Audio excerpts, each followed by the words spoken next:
ప్రతి ఇంట్లో తప్పకుండా ఉండవలసిన చిత్రపటము. శ్రీరామ పట్టాభిషేకం మూర్తి లేని ఇల్లు ఉండకూడదు. ఉండి తీరాలి. ఎందుచేత అంటే ప్రణవాన్ని పిల్లలు, స్త్రీలు పలకకూడదు.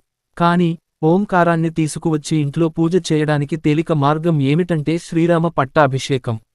పట్టాభిషేకంలో అందరూ ఉన్నా మనం ఇంట్లో పెట్టుకునే పట్టాభిషేక మూర్తిలో నలుగురే ఉంటారు. సీతారాములు, లక్ష్మణస్వామి, కాళ్ల దగ్గర హనుమ. రాముడు అకారానికి ప్రతినిధి. యో వేదాదౌ స్వరః ప్రోక్త వేదాంతేచ ప్రతిష్ఠిత.